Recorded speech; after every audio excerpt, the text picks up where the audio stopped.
evening, everyone. It's Sunday night at 10 p.m. Leigh, we're back to our normal scheduled time after what seems like weeks of chaos, WCOAP, online events, and all sorts of good stuff. But it's nice to be back at Sunday 10 p.m. in the slot. And we have a very special guest, Leigh. Who do we have on the couch tonight? We do have I should apologise. We're a couple of minutes late. It is my fault. The Welsh rugby game was a little bit more of a sweat at the end of that than it was meant to be. So apologies for a few minutes late. But we have an APAT champion. We have a 2023 APAT champion. We have a reigning UK APAT champion. We have the one and only Richard Baker. Good evening to you, Rich. Good evening, boys. How are we? I've just enjoyed your late commentary. Well, I tell you what. I wasn't watching. I didn't realise it was on. I'd forgotten. It was like a live reaction video, the last 2 or 3 minutes of that Welsh rugby game. Leigh just flat out refused to go live. He said, no, boys, we're not doing it. Fiji apparently had ball in hand, needed just a converted try to win the game. And Leigh, they went within a couple of metres of doing so. Yeah, it was. I mean, Fiji have been absolutely superb on the offensive all game, and really, Wales have done very well to hold them out at the end. There, it went from one side of the pitch to the other, going wide, couldn't quite do it, and then they kind of fumbled the last opportunity. But a really, really good game to watch. Actually, I think Fiji are actually the higher rated side at the moment. So Wales pretty much went in there as underdogs and have managed to get a win on the board, and more importantly, a bonus point win as well. So in these really tight groups, that kind of thing is super, super key to getting through the group. And if we can do that, we are in the good half of the draw. We've talked about the draw for the World Cup before on the show. We're in a really good half of the draw if we can actually do that. And we've probably beaten the kind of the main competition, for getting through. So we're in good shape now. You're telling me that Fiji are your main competition, probably up to the semi-finals. Oh my God, is it good to be a Welshman tonight then? Fiji. Well, I mean, to be honest, a couple of weeks ago, I'd have been saying to you, Des, look at the world rankings. Are you telling me the world rankings? I only look at the top. Yeah, Leigh. Like the top 2 or 3. Yeah, of course you do. Could have been Western Samoa again, I suppose, couldn't it? We don't talk about that. No, we don't. You had a famous loss to Fiji in 2015, right? Was it 2015? Oh, we've played Fiji on a number of occasions in the World Cup, and they're never going to be easy. Never going to be sort of decent side. Super.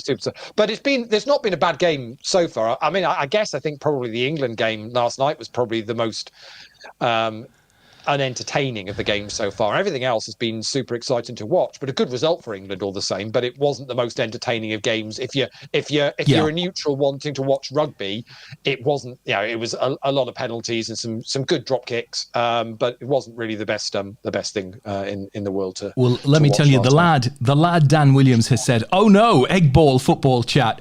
Well, listen, we are going to talk egg ball. We'll probably talk round ball. We might talk some cricket. I don't think we've ever talked cricket, but Rich, you're a cricket fan, right? I'm a big cricket fan. Yeah. There you go. So we might talk some cricket stuff. It's going to be like really, really short because cricket wasn't part of my sports life growing up. I have to say, as a wee lad in the west of Ireland, we didn't do cricket. It was about the only sport we didn't do. But before we do all of that. And there's a bunch of you guys out there. Rich, how are you? Good evening. Have you been enjoying the sort of sultry weather? Are you based at home? Where are you at the moment? Well, I'm in. You can probably say it looks like I'm in a sauna, but I actually live in a lodge, a wooden lodge. On a golf resort near Henley, and it's been quite warm in here. I can imagine. It's freezing cold outside. It's freezing cold in here. When it's warm outside, it's very warm in here. But I have an air conditioning unit, and that has been working overtime. It was on for 14 hours yesterday. Yeah. Watching the electric bill go around was quite interesting. Gents, I don't want to be, I don't want to be funny or anything, but like it's hot, right? It just feels hot, uncomfortably hot, and obviously, us in the western part of Europe, we tend to complain about the weather a lot. It's either too cold or it's too hot. We've got a reputation for doing that, but it's really sort of just uncomfortable at the moment. How long is this, due to continue for, Rich? I think yesterday was officially the hottest day of the year. Was it really? Yeah, in September. 32.6 degree or 90.8 or something. Well, ironically, we had the wettest July on record. And I suspect we're probably going to end up with the hottest September on record, just based on where we are to date in the month. Who knows? Insane weather. Yep. How was Nottingham for you, Mr. Baker? Your WCOAP trip following on from your successful May UK COAP trip, which brought a main event victory. I mean, that was a hell of a thrill. So just talk us through the last couple of weeks, first of all, and then maybe we'll go back to May. I really enjoyed the W. As you know, I've been away for a few years. COVID obviously was a thing, but I fell out of love with it a little bit. There's a lot to play. You know, I was playing a bit more online, and you know, you could only play so much. And I sort of probably got into the online thing more than I intended to. And it's only coming back that I've realised that, you know, I actually enjoy the live much more. It was unfortunate. I used to play a lot in Luton at predominantly Genting, but also at Grosvenor, particularly on Sunday afternoon with a dealer's choice thing that Little Dawn used to come. Dawn used to come, and a few other APATers were there every week, and it was really enjoyable. And then that's closed. Then obviously COVID came and killed all that. So it's only just sort of getting back on its feet again a little bit on the sort of local side of it. The festivals are back, but the local stuff seems to be. I know Genting don't have anything anymore, so that's a bit of a shame. So coming back to DTD for those 5 days, and obviously, you know, the most important thing was the spicy chicken pasta, which I can report is as good as you guys said it was. I had a couple of those. That was very good. It was great. I cashed. I think I played 6, cashed 3. And then cashed in the online PLO as well, so that was it was good. That was a decent series. You obviously a couple of final tables in the PLO, and sat next to Chris Ralston actually for quite a lot of my day 1 day 2 in the main event. I was sat next to him a lot, and we had a good chat. I didn't really know him, but we had a good chat, and he was full of the APAT spirit at that point, shall we say. But playing well, just really played well. Didn't seem to make any mistakes. Knew what he was doing, and clearly a very worthy champion. Yeah, no, good guy. We were sort of laughing during the week at his interview where he was so calm. He was, you know, so laid back. He was practically horizontal, I would say. But I think the summary of his win went something along the lines of, you know, I think I played well, got lucky a few times. My hands held, but basically there wasn't too much drama. You know, it sounded like one of those tournaments where it just sort of worked out just fine for him. He didn't find himself in too many difficult spots, and when he had to, he held. And certainly the final, you know, few key hands of the final table, you know, certainly suggested that was the case. I mean, he didn't get lucky in either of them, but he found himself with big hands against big hands. Obviously, the chips are going to go in those circumstances. So when you go back to your own win back in May, Rich, and obviously a big field as well back at DTD, I mean, you just talk us through that, you know, the 2 days as it were. I mean, how did the tournament run for you? Obviously, you've won it, but, you know, did you get lucky? Was it fairly straightforward? I actually qualified for £1 online. I won the £1 satellite to get the £5 ticket. I won that. Then I won that £5 satellite to get the 25, and then I won the thing with a 1.1 million as well. So I, you know, I couldn't complain that didn't run pretty good. Nothing that I could remember that was particularly outrageous. I think I knocked Kevin O'Hanlon out at one point. And he'll probably remember the hand better than me, as you always do when it perhaps doesn't go against you. But I don't remember too much about it. I was quite aggressive towards the end because you want to go with a stack. I wasn't very high. I think there's 8 left. And I think 6 were getting through. I was probably 7th or 8th. Dan was on the table as well. Yeah. But I decided to play quite aggressively. Yeah. And got a lot of folds because of it. Just because I wanted to go with it. I didn't want to go up there with, you know, sort of 15 big blinds. You know, you're driving up there and driving back again. By the time you've spent the fuel and had some, you know, a drink or something else, you know what you're going to win with the buy, and it's, you know, you sort of just cancel each other out. So I thought, well, let's try and go with the stack, and managed to get 1.1 million. And then I got chipped up fairly early on. I was never really in trouble. I got in a decent hand with Joe Chilmade, where I had the better of it. And I got up to 1.8 in about the first half an hour. And I had the chip leader on my left, the guy who had... Saw that. Yeah. Yeah, he was on my left. But he didn't turn up for about half an hour. So then he came and then got very lucky. He splashed it all over the place. I mean, he really did. I can see how he got the chips. But, you've got to run fantastic to be able to do that. AD had a real bad beat, and he was doing really well. He had about 1.2 million at the time, and by that guy again, I forget his name, the chip leader. But he would have had a huge stack and got a bad beat. So it was a little bit of to-ing and fro-in. But I can't honestly. I have watched the final table back a couple of times, only to watch the hands, because it was like blindness. I can't remember a lot of what went on. I know it went on for ages and ages and ages. And I have to tell you one small story. You put up the picture of everybody standing outside. I've told Leigh this before. With everybody standing outside and near the end, and you said all these people waiting to get their Tom Brady card signed. And my girlfriend, as I said at the time in the interview, doesn't know anything about poker. And all she said to me afterwards, she said, "Why did they make all those people stand outside?" Left a little comment. I couldn't stop laughing. She said, "But it was 11:30 at night. There was nobody watching. Why did they make them all stand outside?" Did I put a picture? I must have put that picture up on the screen or something. Yeah, the silhouettes all yeah. Which is a great. I mean, it's a great picture, right? Get their Tom Brady card signed. But that was pretty good. That was really funny. That is a good one. Of course, we had the pleasure, and it was a pleasure. We covered that quite extensively on the final day. Almost from 5 or 6 tables out, Leigh, we were sort of running between the tables, capturing all of the exits, doing some sort of interviews. We got to know those players, including the players you were playing with, Rich, quite well. It seemed to be a stacked final table. 1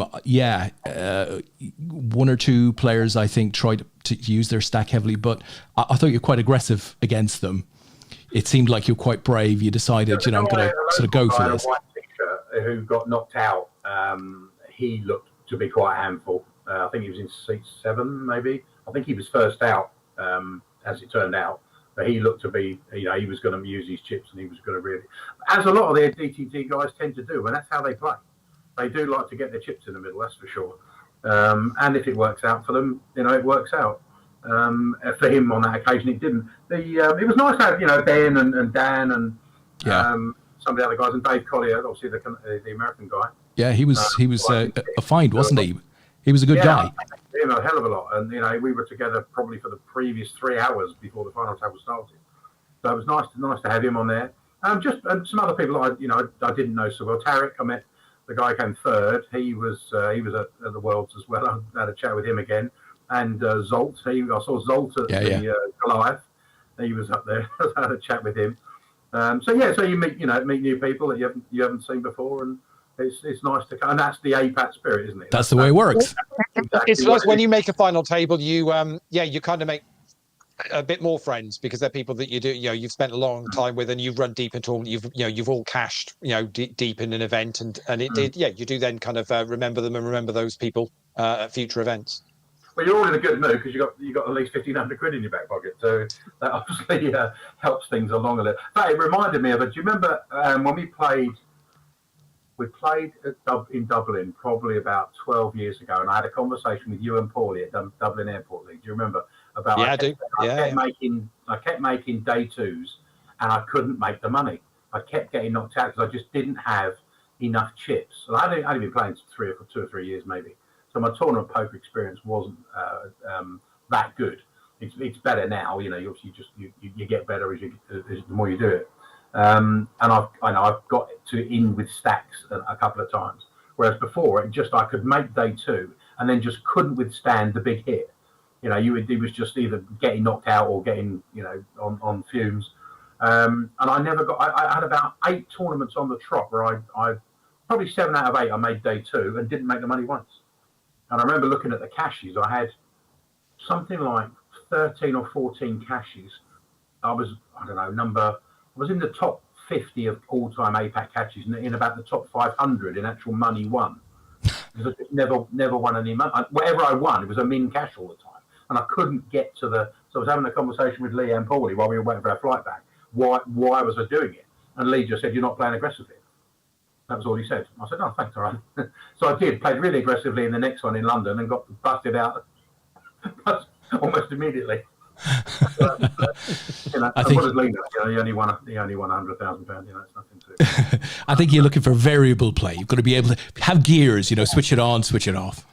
That's what. But I suppose the question is, would you, if you were playing, I don't know, 10 tournaments in a year, and you min cashed 6 or 7 of them, or I gave you that, or I gave you busting early in half of them, a couple of min cashes, and going on and winning one of them, you probably take the second option every single time. For sure. Yeah, I remember I had a chat with Bruno Rilio, who was captain of Portugal for quite a while, who I met in Villamora and then met him in Luton the following week when he first played the team thing with Portugal.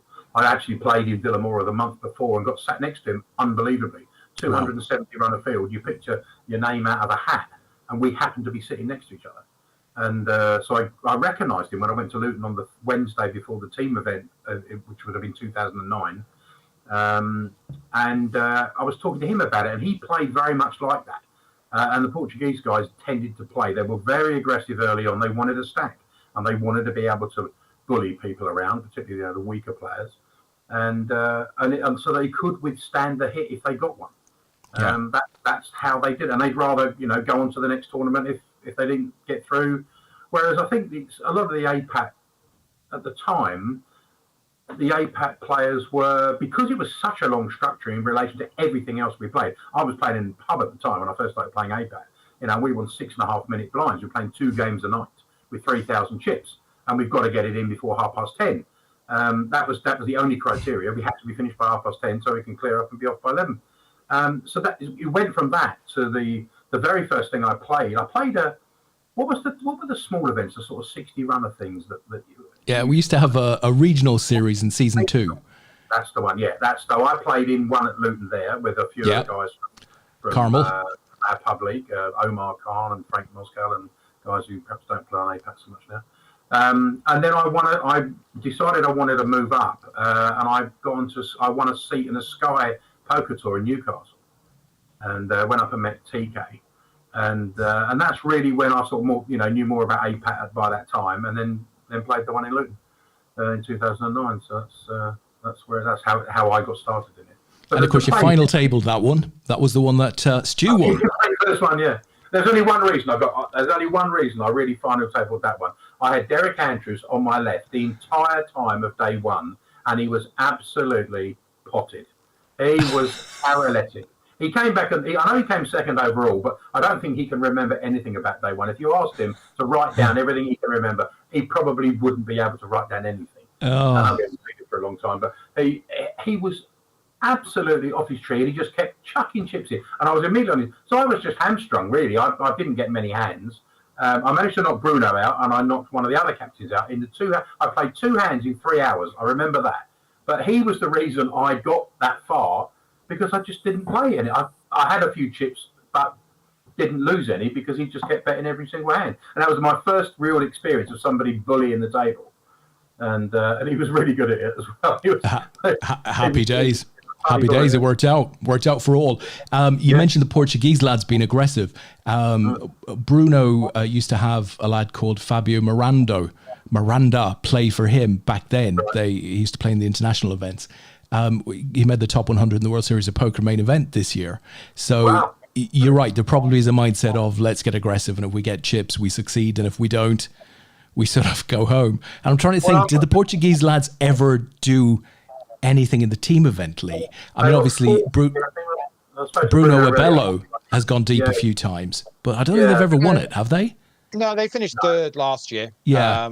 They picked up a bronze medal last year, but they're always there or thereabouts. I think they were fourth. Was they fourth this year? I think. So they're always there or there. It's interesting, Rich. When I look at your Hendon mob, obviously back sort of post 2017, you had regular number of cashes every year. sort of, heading towards the double figures. And then that kind of died off 18 and 19, just a couple of wins. And obviously we had lockdown and everything else, but it really feels like 2023 has been a bit of a renaissance period for Mr. Baker. Obviously you win in May, but then you followed that up with a cash in Coventry, and then, three cashes at the Worlds. Nice. I mean, bear in mind, okay, lots of events, but it is only across 6 days. And so if you're going to run deep and cash in events, you don't get a chance to play many others that day, do you? If you're going to have some deep runs in those things. So do you feel you've got the love back for poker again? Absolutely, yeah, without a shadow of a doubt. Yeah, I cashed in the PLO online as well. Not I never really had a stack, but I sort of min cash or just one off above min cash. So yeah, I had 4 cashes out of 8 events that I played, which was, but I was staked a little. I put a bit of staking opportunity out, and some guys bought into it, just to spread the load really, so that I could play more than I wanted to. Because I hadn't played for so long, I didn't really want to sort of throw £700 or £800 at it. Not really quite knowing, a little bit ring rusty, shall we say? Yeah. Along the live scene. So I thought, well, I'll just spread it out a bit, play a real cross section of games. But I wasn't going to play the main event. I tried to get on satellite a lot and just couldn't get through. Real sort of opposite of what happened for the May one. But I did buy in the end, and fortunately managed to get into the money just about. That was 60th something or other. So that was okay. Yeah, definitely. I mean, I'm going to Wales on Friday. Just booked up for the squads as well. Got our team for squads. But I'm bringing APAT. The old APAT are back. Myself and Joe Carhill, who's recovering from his operation recently. I mentioned to you before. He's in France. He's going to all the England rugby games, so his recovery seems to be going quite well. Obviously, would have helped yesterday. Mr. Leigh, that you'll be familiar Glenn, with, brilliant, and Don Roberts.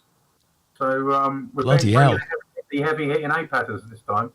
So, absolutely, love it. Try that. So that should be a bit of fun. Should be. Well, you mentioned the online last week. I mean, we should give a shout out. Obviously, we followed the both of the events on the show, and obviously we were talking a lot of the time about screen names because we didn't actually know the players as such. But I can just kind of confirm that the PLO game on the Friday night, Lucky Me 20 won that, and that was a lady by the name of Carol Pierce. So she won that, and runner up was Marshak, who was Peter Kimechak. And obviously, we knew the third place finisher, who was Stefan Roda. And as far as the No Limit Hold'em goes, well, that was won by Old School 69, which was a Dutch player called Jacu Palter. And the runner-up was Gordon Gecko 123, which is Chad Goodrich. And third place finisher in that, which was Connor 88, was Connor Hindmarch, who's the son of Paul Hindmarch, who we've spoken about on the show, who was one of the LPPL players that went out and played in the Colossus out of the series earlier on the summer and won just over 30,000, running really, really deep in that. And there's a picture up on the Facebook group this evening because Tom has presented Connor with his bronze medal up in an event at Coventry that's taken place. So so very well done to Connor. Superb. And all of that summed up means we can confirm that Stefan Roda is going to be player of the series. Well done, Stefan. So very well done to Stefan. So superb effort from him. Just got in there at the end. What was very interesting about the Worlds was I look back because some of the Hendon, there's about 11 Richard Bakers on the Hendon mob. So if I cash, I have to sort of go back and make sure they give it to me because the others don't really seem to play very much. There's a lot in America. There's one in Newcastle who hasn't played since about 2014, but he's had some of mine. So I went through just to see how, and there were 2 or 3 missing that should be on mine. So mine's now correct. But what I realised was that there was it was the same feel but different. If that's not a silly saying. Whereas before, obviously missing Jer, as we all do, it leaves a massive hole. There's no doubt about it. Anybody of that stature would leave a huge hole. But it felt like, the JP. I'd connected up with JP just before it and hadn't seen him for a while, and and lots of hugs of people that I hadn't seen for a while. But there were lots of new people. I didn't know Danny Strange at all. He was on my really? page. Wow. Yeah. Rich, we can only but apologise for that. Yeah, I'm really we're sorry about that. If you now know Danny Strange, I'm really sorry. Nothing we can do about it. If you read the terms and conditions, that's not our responsibility. That's just the way it goes. I'm afraid. Others as well. Tony, what's Renot? What's his Tony? Tony G. Tony. Oh, the other one. Renot. Tony Ross. Yeah. Now Tony had a bit of the staking on me for the Worlds, and I don't think I've ever met him before. But when I met him at the Worlds, I didn't recognise him, and he seemed to think I was his brother or something. So he knew me, but I felt terrible because I couldn't ever remember seeing him before. So Tony, probably that I've not been there for that period where forever. Tony in played in go on, Des, because the first WCOAP in 2008 at the Vic. He was runner-up in the main event. To miss each other somehow. I don't know how, but we just did. I didn't recognise him, and there were some other people that I knew the names, but didn't recognise the people. So it was nice to see that because it was sort of reminded me of when I first started playing APAT. You'd seen some names perhaps on the forum because we obviously we used the forum all the time. And who's Laxey? We didn't need to know. Oh, jeez. In there somewhere. That sort of thing. Love Laxey. Love Dawn. What we're finding now, and I think I said this during the Worlds, is there's this beautiful mix at the moment with APAT. Obviously, we've been going since 2006. So what we're seeing is we're seeing some players coming back that we haven't seen for maybe 10 years or so, kind of coming back in playing poker. Others that have fallen back into love with poker during lockdown and have started playing live again. Others that have found us during lockdown and for the first time and have now kind of become very much part of the family, and we talk about them all the time, and others that have just been there throughout and never really gone away. And it's blending together to create some amazing live events. Everybody gets together now, and it just feels like, it's like, it's getting the band back together for a long weekend, wherever it might be. And I'm sure Cardiff next weekend is going to be exactly the same situation for 3 days. But there was one thing that really annoys me. There's one thing about APAT that really irritates me, is that Jeldon Fernandez never looks any older, no matter what. He doesn't, not a bit.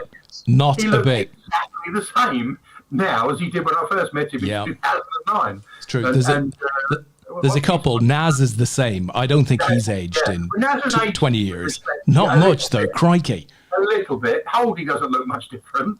I mean, there are a few. There are a few that just don't seem to. And Jeldon, he's just hilarious. He just doesn't seem to have changed one bit. And Tim Magnus doesn't look much different either. I don't know what they're on the pair of them. They must be using came or something on their skin. And it's probably something nice. Those are cultured boys. They're probably doing something nice. Listen, I'm sure they like their stuff. I was remiss to mention it. There's a bunch of you out there. So good evening to everybody. I won't go through the early good evening post, but let's have a look at some of the recent stuff that's come in. Asa said, that's an epic team. So he's talking about your squads team. Tris went on to say, holy smoke, some experience in that squad, those four. You'd have to agree. There is a little bit of experience there. Sai came back and said, bad beat there, Richard Baker. I'm not sure what the bad beat was. We might have missed exactly when that was talking to. Asa talked about Tony as well. He said, I gave him a massive hug as I haven't seen him for absolutely ages. Also didn't recognise him. So Reno. And Mr. 40 is there. He says, England cricket have a problem with Roy's bad back. Bairstow not in runs. Where do you think they bat Brooks? Can you play Livingston and Ali in the same team when everyone is back? What do you think, Des? Well, I haven't got a clue. I have to say. But before you answer this, I'm going to hand that over for your opinion, Rich. If you've got any questions out there, guys, for Rich, he's here on the stream.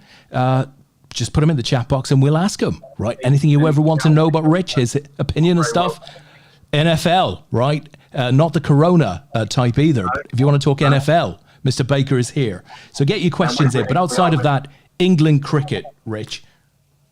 Any thoughts on what Mr. 40 had to ask there about? He's talking about the 50 over World Cup, which starts in about 3 weeks' time. It is about, I think every sport seems to have its World Cup on about now, doesn't it, virtually, other than football. We've been spoiled through this summer. So many. Cricket World Cup, the Ryder Cup's on 2 weeks' time as well. Absolutely spoiled. women's football. You know, there's been so many. He's talking about Jason Roy's always had a bit of a bad back, and this is 50 over cricket, so the pajama game, which is not. I don't mind the 50 over. It's England, so you know I follow it, but I'm more of a Test match specialist. I like the long game, the 5-day game that can still end in a draw, much to my American cousins' dismay. And there's no adverts either, which is even better. But we've got a plethora of very attacking and very powerful batters at the moment. Johnny Bairstow-esque. I mean, there's about 8 of them that all bat very similarly. Livingston being one, Brooks being. I mean, Brooks wasn't in the squad at all. I mean, he's been a revelation in the Test team and basically played wherever he wants for whoever he wants for the last year in franchise cricket, in 20 over cricket. And then we decided to leave him out of our 50 over squad, which was a bit of a funny one because I remember posting on Facebook about 18 months ago when I first saw him saying this boy Brooks is a proper cricketer. He can play all the formats. He can play Test match cricket. I think he scored hundreds in at least 3 of his first 4 Test matches. He's had a fantastic record, really has, in all formats. And we've left him out. Bairstow has been a little bit out of nick. Roy's possibly injured. They brought Stokes back in again. Stokes retired and was only playing red ball cricket, which is the Test matches. So they brought him out of retirement. So now he's back in as well. So they've got really a crazy amount of huge. I mean, they got in real trouble today. They were 20 for 4, and then Livingston gets 90 odd, and Sam Curran got 40 odd. And they get 214, 35 overs and win by a distance. So they really are. I can't think of another sport that could be so heavily loaded, but it's a hitting game. It's that's the thing, and it's that, and that's why. There's not generally a fair balance between bat and ball. It's very heavily weighted towards the administrators, for example. They want to see the ball flying over the boundary. That's what they want to see. Yeah. And there's a lot of these acrobatic catches where they're knocking it back over the line and diving all over. Some unbelievably athletic fielding now. It's been elevated. Hugely. Entertainment. Yeah, the crowd love it. And I've been to 100 game, which was last year, and I can only describe it as sitting in a beer garden and suddenly a game of cricket broke out. That's what it felt like to me, because I'm a purist and I like the traditional form of the game that's a bit slower and I just like where there's a fair balance between bat and ball. It's a bit like probably playing football and you're only ever going to kick downhill. And if you're the team who's trying to kick uphill, like the bowlers, you're just on a hiding to nothing because you're gonna eventually you're gonna get murdered. And that's what happens a lot of the time. Not always, but it's heavily. It's certainly 70% of the time, for sure. Leigh, I know you're saying something there, but I can't hear you. No. Maybe your audio's gone? No, you're talking about Fiji, is he?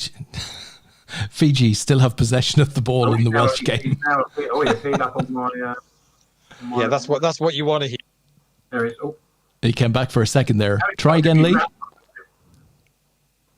No, he's gone again. Oh, it's like a connection at your end, Leigh. I'm thinking. I quite like this, Leigh. No, I don't like this, Leigh. I like when he's contributing. Yeah, he adds a bit of value, I have to say. I have a question for you, Rich. So Dan Williams wants to know how much is a week's lodging in that sauna? Well, Dan, I can tell you, this week it has literally been like a sauna every day. The aircon has been going all day, every day, and all night in the bedroom. It's been... please, nobody's requested the all night in the bedroom update, I have to say. We won't go there, but it is unbelievably warm in here. When it's hot outside, it is literally like a sauna, and I'm not kidding. It's amazing. It maintains the heat amazingly when it's hot, but when it's cold, it's like an icebox. It's just basically a holiday home effect. Yeah. But you're allowed to live here you're allowed to live here. And quite a lot of people do live here. There's 140 properties here. It's right by the Thames, so you can walk down, dipping my toes in the Thames earlier on. Just have a little walk around the marina. Nice. There must be a bit of wildlife around there. Any deers or anything like that? I mean, we've got loads. Yeah, there's about a herd of deer. I suppose it must be about 40 of them, I think, that roam the estate. It's a big golf course. Tyrrell Hatton is the actual pro here, so he'll be playing in the Ryder Cup in a couple of weeks. Nice. Touring pro, and lots of deer and big ones as well. Proper big stags with with the and everything. Yeah. There's a delay on this. I've just seen myself go do that. I was just laughing. It's the biggest marina on the Thames. There's 400 boats here as well. But it's quite a big concern. It's a gorgeous part of London. I mean, I've driven through that area, Richmond Park and stuff like that. It's just absolutely sort of gorgeous down there. I'm further out. I'm between Marlow and Henley. Okay, yeah. A bit further out. But I mean, there's so much good stuff. Oh, Lee's back. Yeah, there is loads of that. Let's hear your dulcet tones, Leigh. Well, you hope I'm back. Yeah. There you go. If you could just hold the wire, whatever you're doing right now with your other hand, if you just hold that. It really isn't my end. It's the server. It's Is it really? just horrendous tonight. It's horrendous. Yeah. Okay. Yeah. So another question, this time coming in from Mr. Lawler, Rich. Crikey. Which is the most boring sport, rugby or NFL? Oh, that's a tough pitch there. Well, I'm currently watching the beloved Seattle Seahawks who are beating the LA Rams 13-7 at the moment. But I know what he means. It's a 60-minute game that takes 3 hours to play for various reasons. I have to say I would probably watch NFL over England playing cricket, not. But apart from that, I would definitely watch Seattle play in front of watching England play football. Now I just got into it. I think it's one of those things you have to get into it. And cricket's a bit the same. Cricket is Marmite. I know a lot of people, think, how boring can it be? But if you get into it, it's you're looking for the strategy and the technical side of it, which I like. And NFL's the same. In fact, we're playing the Rams tonight, the first game of the season. And 4 years ago, my daughter and I went out. I got family there. And we went out to Seattle. And we saw a game that is still regarded as one of the top 5 ever. It was 30-29 to us. They missed a field goal with 12 seconds left. And pretty much everything that could happen in a game of NFL happened. Literally. It was farcical. There were overturned decisions. There were things that went somebody's way. And it just went backwards and forwards. And I've never screamed my head off so much for like 3 hours. The noise is incredible. And, there's no threat of opposition fans wanting to fight with you or argue, and everybody's having a great time, and it is just it's one of those things I think you've got to go to but really sort of throw yourself at.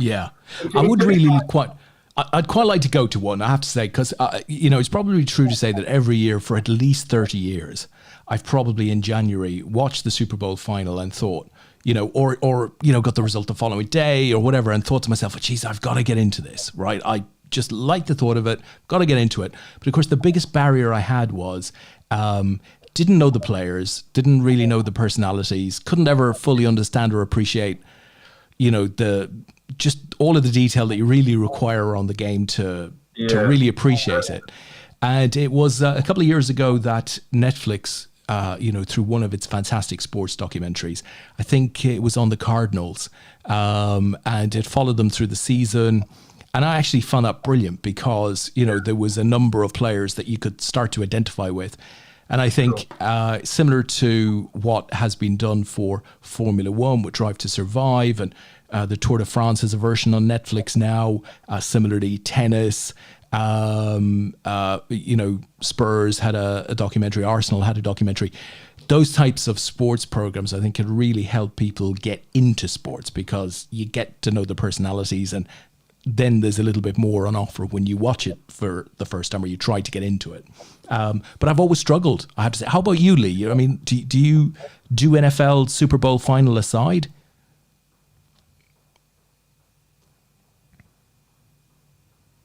No. Can't hear you at all. Shall I cut in there? Because he's gone again, unfortunately. He's got to put 50p in the meter. What you're describing is a bit like just watching the FA when you were kids, just watching the FA Cup final, one game a year, which has the pomp and ceremony to go with it, and NFL like no other really. I mean, it's the concert goes on for longer than the game sometimes. It's a little different. What they and I have watched the Arsenal one. The Arsenal one on Netflix was I like it because there's a lot of England players, young England players playing. Saka was, I don't know when it was made, 2020 season before last, was it 21? Yeah, well, it wasn't too long ago. Was it 21-22? Was it that season? Yeah. Yeah. Well, it wasn't last year, was it? Was it last year? No, it was the one before last year. Yeah. That was really good. I really enjoyed that because they had young England players playing. Yeah. I watched a bit of the Mourinho one on Tottenham, and that was a little bit like the Mourinho show, so I didn't really bother. But I've seen one or two of the others. There's a couple of NFL ones. I think Philadelphia Eagles. I haven't watched that one yet, but there's another one. But they've just brought out a thing called Quarterback. Yeah. It follows Patrick Mahomes, who's like the champagne boy. Yeah, I've seen a bit of that. And then a guy called Mariota, who's like the third level. He plays for one of the lower teams. And then the Kirk Cousins, who plays for Minnesota Vikings, who's the sort of middle-ranking one. Very good sparring. And that was actually a lot more intuitive. You could learn things from that for sure. But you've got to like it. I can see why people don't like it. It's like anything. If it floats your boat, it floats your boat. Yeah, no, absolutely.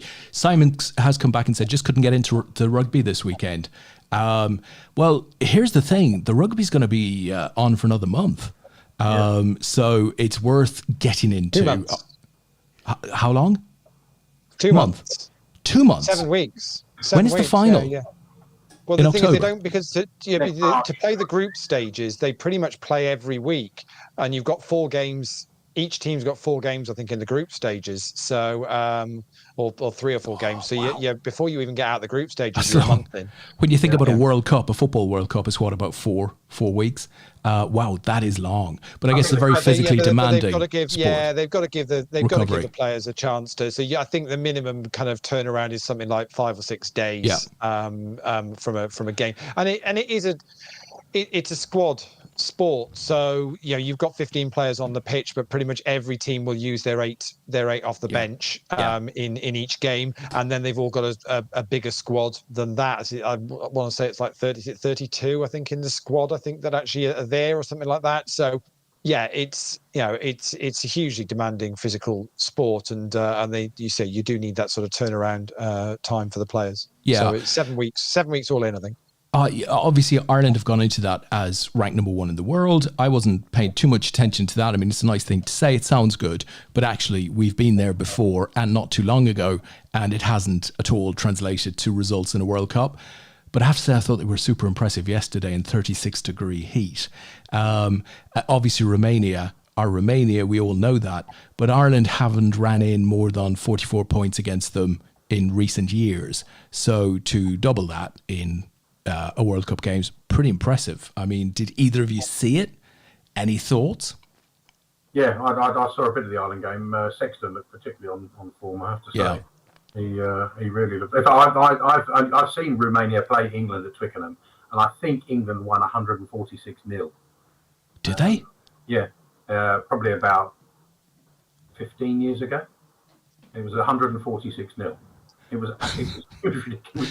Did you collect your money back on the way out, or what? It was like they hadn't turned up, or they thought it was still the warm up. It was 140 something, maybe 440. It was definitely something like that. It's like Romania against John Higgins, 146-0. Well, snooker, yeah. Oh no, he's missed the black, or he got a pink for the black. Got a pink. I thought Ireland played really well, actually. I really did. But I know what Simon means. I didn't really get into it too much. I enjoyed watching England. I thought about this earlier on. The referee of the England-Argentina game reminded me of the Arsenal back four in the 1980s, because he just kept doing that. That's all he kept doing, and every single time. How many? 8 on the trot did we have, or something like that? So I didn't see the England game.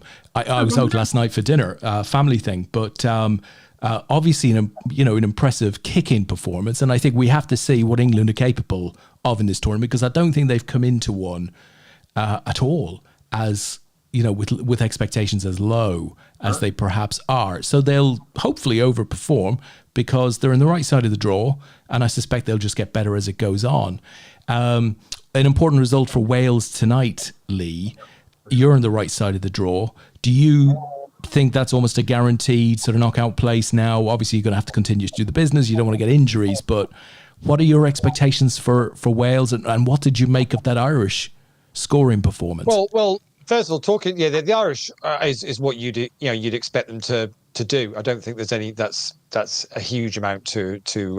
They've never done it before against Romania or anyone. No, but yeah, they let loose, didn't they? And went for it. I think the England one's the interesting one, because to lose a player after 3 minutes and play pretty much all of the game with 14 players is pretty extraordinary. So it was always going to be a tight game from that point of view. But Argentina really didn't turn up. They pretty much made so many handling errors and went right into England's hands for how they were going to see the game out after that happened. Because you kind of thought, I don't even know what the odds were at 3 minutes in when England are down to 14 players, but Argentina to win it must have been just insane. Odds on to do that. So huge performance from England. And if you look at that group that England are in, really, Japan put a good performance on today against Chile. Chile, I thought, played really well today. First World Cup for them. They tired towards the end, and Japan put a few more tries across the line. But actually, I thought Chile did really, really well, making their debut in the rugby world, in the World Cup. It was superb for them. But you'd like to think now, with England having put Argentina to the sword, if they can carry on that performance, England could end up coming out that group top of the group, which I don't think many England fans would have thought was possible coming into the World Cup with the performances that they've seen so far under Borthwick. I mean, I think most England fans probably wanted him sacked before the World Cup, and they've stuck with him. I don't think necessarily it's good for England in the long term, but for this particular tournament, it probably was sensible to stick with him. From Wales' point of view, Fiji was the one, you're kind of assuming Australia are going to turn up. I know they've had a poor run themselves, but you kind of assume they're going to turn up. So it felt like the Fiji game was the one. You win that. We then got Portugal and Georgia in that group. Portugal shouldn't really be any sort of issue. Georgia can play though. They can certainly give you a game. And Australia found that actually, it was tough. What did they win by about 20 points, I think. Yeah, it wasn't big the other night. Yeah, it wasn't loads, but they did the business on them. Although I thought the Australian shirts looked very orange, rather than the usual gold and green that I watched. But France are the ones that impressed me. I think they most were in the opening game. Yeah. It was a superb performance from them, and the crowd are very much behind the home nation, and I think they'll be tough to beat. I haven't worked out yet whether can Ireland only meet France in the final on that side of the draw, or are they likely to meet Ireland somewhere earlier? Yeah. Well, presumably they'll now get the All Blacks, all being well, in the first knockout stage. At which point, I don't think they could meet France until the final. And if I'm honest, if you offered me France versus Ireland as a final now, I think most rugby fans would say that would be a great game to watch for a World Cup final. But a lot of rugby to be played between now and then. That's for sure. South Africa made reasonably comfortable work of Scotland. Showed a lot of power. Can't discount them, I guess. No, I think what we saw from South Africa is defensively absolutely superb. I mean, to keep Scotland are buoyant at the moment. I mean, let's not kid ourselves. Scottish side have got a real resurgence and are doing very well. I think they're sort of fifth in the world rankings at the moment. Yeah. And so ahead of Argentina, ahead of England, ahead of Australia, ahead of Wales. They had a great Six Nations. And South Africa really controlled that game. I thought it was a real kind of professional performance from them. Yeah. They got the points on the board and made it very, very difficult for Scotland. Just didn't let Scotland back into the game. So, but Scotland I still think will get out of that group. I'm fairly confident they will. That's a group with Ireland. So it's Ireland, Scotland, and South Africa for two places. Sorry, yeah. No, you're right. Actually, it's got to be top two, right? There's no. Yeah, so that's going to be that's the group. That is the kind of the group of death, isn't it? Really, it is. But you'd have to say, in some respects, whether it's South Africa or Ireland, or whether in fact Scotland come back into it, a team's got to benefit from playing tough matches early. Providing they don't get injuries, because it will give you tremendous confidence to beat the likes of Scotland and South Africa if you were the Irish, I'd have thought. But Scotland can give Ireland. I mean, no question. I was going to say no question whatsoever. That far away, so it'll be a really tight group. Yeah, that'll be a good group. Just looking at the tables now, just to see. I didn't know who was in what. Nice to see New Zealand in fourth, though. That's quite exciting. I'm sure that will change. And to be honest, they looked pretty decent in the first half against France. New Zealand did, but the French was just, I think, with the benefit of the crowd behind them, they absolutely walked the second half. So going back to the chat box, a little bit of cricket.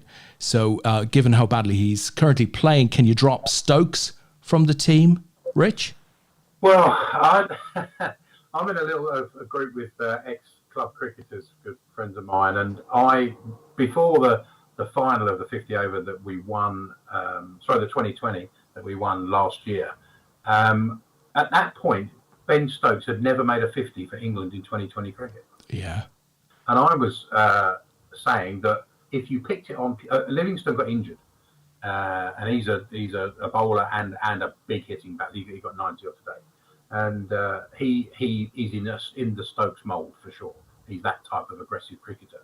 And I was saying that if they were all fit, Stokes might not get in the team. I mean, they ended up playing him, and he played fantastically well, and he got his first 50 in the World Cup final. I know what Acer means. We've got, as I said before, we've got an abundance of batting talent, and Stokes isn't going to bowl anymore, but he has that.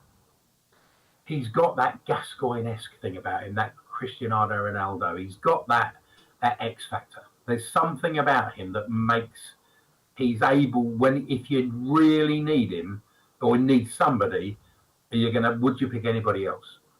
And possibly not. He's just got in big games. He's done it too many times. You've seen it. The big game in the 50 over last time against. Yeah, it was incredible. Incredible. 20 over, and then the Ashes thing at Headingley and that kind of thing. And I watched him get 260 against South Africa in South Africa a few years back.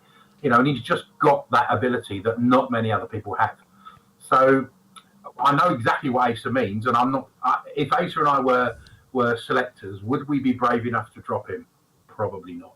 That's where you have to, if you put yourself in the seat of the selectors, would you drop him? Not sure many would, actually, if I'm honest. But you never know. I mean, if you did drop him, maybe he comes back stronger again. If he's not playing well. He had some mental issues. His father passed away, and it took its toll with all the captaincy and the media and everything else they have to do these days. I mean, that's the bigger deal. And Joe Root is clearly in his face. You can just see the difference in his demeanour now, as not having to be captain anymore. And it does take the toll. There's no question about it. And Stokes struggled the same as everybody else. They've all struggled. Just an observation here, guys. Simon Lawler says the threat of a punch-up made football interesting in the 1970s, though, didn't it just? And we had a little flavour of that from Scotland and South Africa in the rugby earlier on today. Bit of a, coming together of the teams. It was quite good, I have to say. Mr. 40 asks, who is Richard's favourite player that is not a quarterback? Mine would be Emmitt Smith. Yeah, he was a fantastic running back. I think he was for Dallas, was he Dallas? Yeah, a little while ago. I don't know my favourite. I think I'd probably be going for Seattle at the moment. Although the Fridge, I don't know if you remember. Yeah, I remember the Fridge. Yeah, everybody knows the Fridge. Chicago Bears. I don't know why I liked him. I think we wore the same shirt size at the time. He was, William Perry was known as the Fridge. That's right. And, that is right. I think my mates at the cricket club at the time started calling me the Fridge Freezer because I was a little bit bigger than him. They wouldn't be calling you that today, Rich, with that sauna sort of background that you've got there. Yeah. Mr. Lawler wants to know, what caused you to pick the Seahawks as your NFL team? I have third cousins who live there, which we went out to stay with when we were there. So they've been, and his brother as well. The whole family are Seattle Seahawks fans, and I just really enjoyed it. And I wanted to go till they got into it, and absolutely loved it. It was such an experience. I'm really into it. I would genuinely, England perhaps playing football or cricket would be the only thing that I'd rather watch than watching Seattle play football. I can't. Today's the first day. We've waited like 8 months to get it back on again. Well, if we go back a couple of months, I think, am I right in saying this, Leigh? Maybe I've got the wrong sport here, but I thought it was an NFL game. Warren Brooks called into the show from Vegas, and it was an NFL game. What's the name of that stadium, Leigh? Can you sign language it to me? The Allegiant. The Allegiant Stadium, right. And, he just showed us using his phone. The atmosphere in the place was just insane. Big crowd. Probably that must have been a pre-season thing or something. Yeah, it had to be, I assume. Pre-season games. They all play each other, and a lot of the people who are injured don't play, and they put their third level quarterback out. I mean, Seattle did okay, but you can just hold. I mean, the team doesn't look completely different that's playing now than played last week against whoever we played last week. Par for the course. Really a run out, yeah. Well, I think it was. I mean, I think it was quite earlier on in the year actually. So I think it would have still been in the season because I think they went out before. I'm talking sort of maybe March, April time, maybe something like that. I think are they still playing in March, April? The Super Bowl's in February. Everything's finished by the second week of January. Yeah. The league. Well, maybe it was definitely a league. It was definitely a league game that they watched. So maybe it was last autumn they went out then. The league runs bizarre. from Maybe. League runs from it could well be last autumn then. That would make more sense because it definitely was a game they were watching that kind of actually was meant something. That was for sure. Yeah, I don't think Vegas. I don't think the Raiders got into the playoff. They might have just got in, which means they would have played. The latest they would have played if they only played one game would have been about the mid-January. That would have been the latest. Yeah. I think they might have gone out. I think they might have gone out last August, last autumn, should I say? And as a potentially, it definitely. But it's quite. But NFL season is quite short, actually, isn't it? Oh, it's very short now, and it's done. It's done by February, so it's like they spend half the year in close seaon. Yeah. So I've got a bit. Stadium in Vegas looks unbelievable. Listen, guys, I can't talk about stadiums and happy places. We've got a bit of a late night Dear Richard style message here, so I'm gonna have to. It's just a shame I don't have sad music queued up. Dear Richard, I've added that bit. I'm a Dolphins fan, so I'm forever disappointed. I did get to see them at Wembley thanks to JP, and we lost to the Bills, who at the time were the worst team in the world. What a day! Do you have any advice for Dan Williams? Should he continue to support the Bills, or no? Hold on, he was supporting the Dolphins, or should he switch around to some other animal? Well, if he's going to change, he really goes to Seattle because they are the team that are furthest away from the Dolphins in geographical terms. But he wouldn't get castigated by too many people because they'd be about 4,500 miles away. I did see the match. I went to the very first game that was at Wembley. That was great, and it poured with rain. And it was when the new Wembley Stadium, because it hasn't got the hole in the roof, the roofless bit is the same size as the pitch. So everything else is covered except the pitch.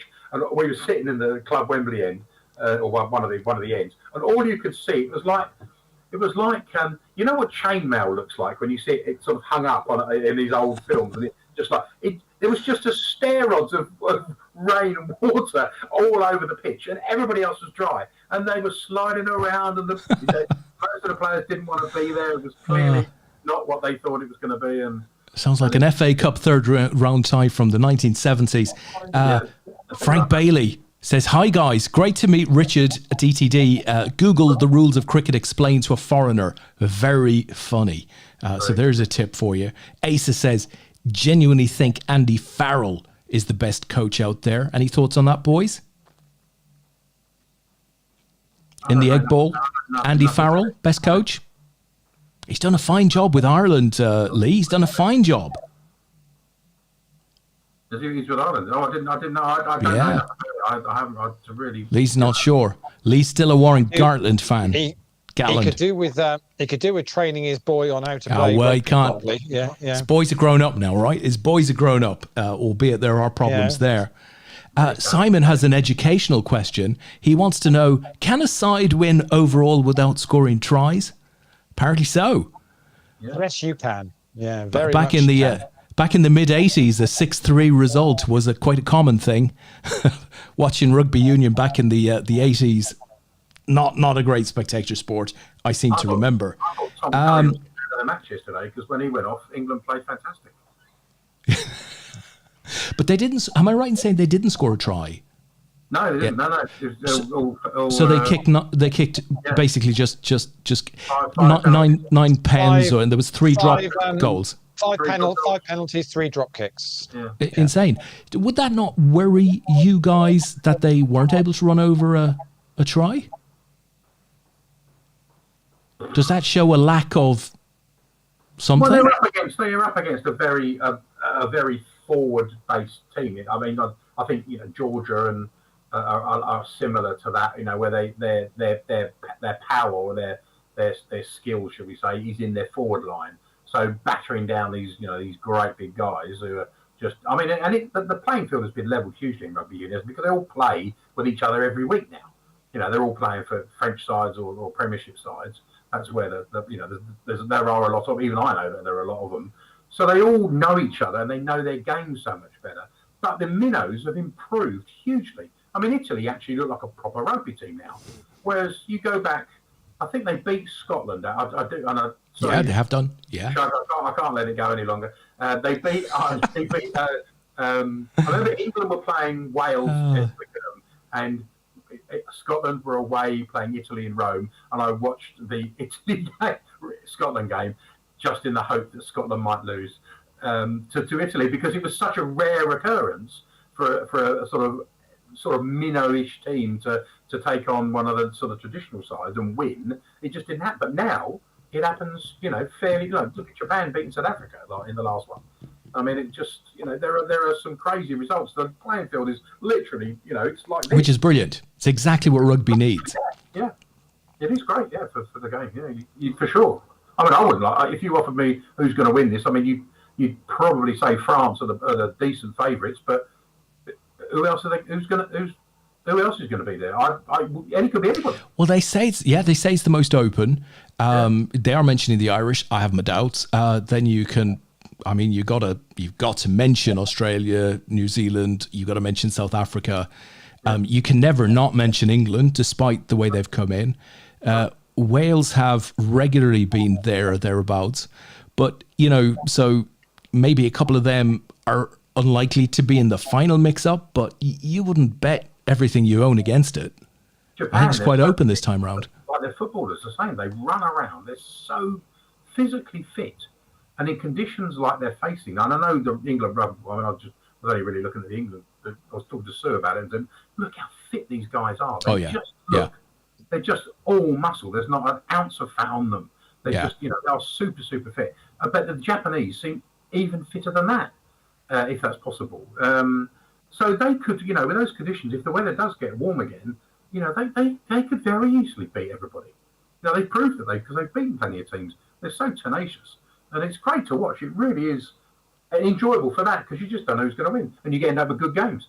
Yeah. Which is what we all want. Listen, talking about the Japanese and big results, Asa mentions, what about Japan beating the Germans yesterday? So I think that was a 4-1 win for Japan in the round ball game, after which Hansi Flick got the flick. So the German manager sacked. But I mean, Japan have had big World Cup sort of results over many years now in the round ball. Germany going through a bit of a difficult time, no question. But yeah, now looking for a new manager. Who do you think, Leigh? Any candidates coming out of the Premier League for that German? Sam Allardyce maybe could be a good shout. What do you think? Well, you're hoping there's not, aren't you? You're hoping. I don't think Klopp would go there. I mean, I dare say he will at some point, but I don't think he'd go yet. No, I think the obvious pick there, I think at the moment is probably Nagelsmann, who's currently out of work at the moment. Bear in mind they're hosting the Euros next summer, so this has got to be a fairly quick solution and move on from it. I think the reality is they've won is it something like half of the last 20 games they play? But obviously they're not playing qualification. Yeah, they're not playing qualification games, so they're only playing Nations League games. So and they can't seem to get this, a talented squad into any sort of form. Flick's, is a decent coach. Did very well at Bayern Munich. No reason to think that he wouldn't do a good job. Was he not? Am I right in saying he was part of the national setup back in the day when? I think maybe about sort of 10 years ago, then went into club management for a little bit. And so yeah, he's got a decent track record, but can't seem to make it work. Nagelsmann seems the obvious pick on just simply for the fact that he's not in a job at the moment. And but they're going to have to pick somebody somewhere. But you think Klopp wouldn't want to take it? Germany, simply because he's Germany Euros on their own doorstep. No, genuinely not, because he's mid rebuilding phase with Liverpool. So I just don't think. I think the timing would be super odd for him. His contract runs out in 2 or 3 years. Don't justify it. They've come calling. They've come calling before. They came calling before he signed his new contract. Not now. Not now. When in their moment of need, they're about to host the Euros. Klopp is not going back to Germany. He just finds Kirby much too nice. This time of year, it's just the weather up there is amazingly. It's better than the Black Forest. I'm telling you. Would it be a good time to go to Germany? Probably not for too many. I'd be surprised if Nagelsmann went, although you're right, he would be a very obvious candidate. But it's just that he's so young. It would just seem a shame to move out of the club scene, because obviously a job will come his way, and probably a top job soon. Yeah, but you say it would, but it might not come this year. And if you turn around and say, well, okay, do you know what? I'm not in work at the moment. We're now in September. I could take this Germany job on a short-term contract and basically get in there and sort this out for the summer and have a shot at managing the German national side. It'd be very tough for him to say no to that, wouldn't it? So I hear you, but the flip side would be you get so little time with the players. And you've got the entire nation looking on for the Euros. He's on a bit of a hiding to nothing. It'd be a high risk strategy, but it could very well happen. I'm not sure who the other candidates are. I guess that would perhaps be a consideration. They've currently put Rudy Voller in charge. So to be honest, he used to play in Simon and Garfunkel, didn't he, Rudy Voller? Yeah. Wow. Yeah, so there you go. That's what the Japanese have done. Let's see what they'll do in the rugby. Not enough diving going on. I think just on the rugby, I think what Rich makes a very good point that the kind of the second tier of teams have got better. But what I would say is that if you looked at those 4 groups, you'd struggle to look outside of France and New Zealand, England and Argentina, Wales and Australia, maybe Fiji in that mix, and then you've got the one where you've got the Ireland, Scotland, and South Africa. Other than that, I don't see any other teams necessarily knocking on the door to break into that 8 that are going to go through to the knockout stages. So maybe there's 10 teams in that mix in total. Everybody below that is still kind of way off breaking into that top, the top echelons of international rugby. They're getting closer, that's for sure. And when you're seeing the likes of Chile turning up and playing and putting on a good performance, and that's what you want. But we see it in the football. You only have to look at the World Cup that's just gone. What Morocco in the semi-finals of the World Cup. That's what you want. You don't want it to be the same old teams, every 4 years. That's not entertaining to watch. It is if you support one of those teams, but for everybody else, you want to see other teams coming through and underdogs. And you're going to see, but it needs to be shocked. It can't just be one game. It needs to be where they can go on a run. The trouble with the rugby, with the grouping, is 5 in a group, is even if one of the big boys gets beaten, so has a shocker in one of their 4 games in the group, they'll still go through. Yeah, New Zealand should get through with the others. But... Yeah, I mean, a shock is the likes of Germany not getting out of the groups in the World Cup just gone. Yeah. No, that's unexpected. Now that's a shock. But in the rugby groupings, because it's 5 in a group, you don't really get that, because if you have one bad game, you can still... Yeah, you can recover. And he's gone. Well, what they didn't... I'll take over because we can't hear him. Can you hear him, Des? No. No. We lost the last 30 seconds. What they do in the Cricket World Cup, which actually starts in 3 weeks' time and actually runs, well, half of it is while the Rugby World Cup's on. They all play each other. There's 10 teams, and they all play each other. So they have 9 qualifying games, and they end up with the top 4 playing semi-finals against 1 and 4 and 3 and 2. But if you think back to the last World Cup, am I right in saying that Ireland beat England in the group stage, and England went on to win the thing? Ireland beat England in 2000. Yeah, Ireland won. Yeah, in India. No, but I mean in the last in the last one, like what, in the last 12 months, or I'm not sure, what level it was, whether it's 50 ball or full test or. 2015 in India, Kevin O'Brien came in and got. I remember that. Yeah, I remember we beat you back then as well, but very recently, I'm sure Ireland beat. I've been to Lords and Holland beat us in a 20 over game. 20 overs is a little bit different because it's so quick. You can lose 3 wickets real quickly and you're in trouble. Whereas in the 50 over game, there's like today, perfect example. We were 20 for 4, and we still end up getting a decent score, even though it was rain affected. But so their format is slightly different, where everybody plays everybody. So you can in theory qualify for semi-finals having lost 4 of your 9 games. Yeah. Because net run rate comes into it, and it can happen. So you could actually lose 4 times and still get through. All the results would have to go. Other results would have to be funny as well, but it is possible. Oh, so yeah, and just 4 games to still get there. Likewise, maybe the Champions League, Leigh, the format is changing, not this season, but next season, to become much more of a league-style format, where I think each club will play something like 7, 8, 9 games before they reach the knockout. So presumably there'll be more chances for clubs to lose and for the star teams to maintain their presence in the tournament anyway. It'll be interesting to see how that goes. I don't like that though. I didn't like the sound of it, Leigh. I've got to admit, either. Didn't like the sound of it. I don't like. I see. If I've said for a long time, if I ever could set up the format for the Champions League, for example, I would have knockout stages until you got down to the final, 8, and then they play kind of group style games where you've then got the best 8 that have got through. But that means if a team can then have a run and actually bust, it's a bit more jeopardy in there. Yeah. So if you don't get through, and an underdog can actually have a run, it's why the FA Cup is still as good as it is.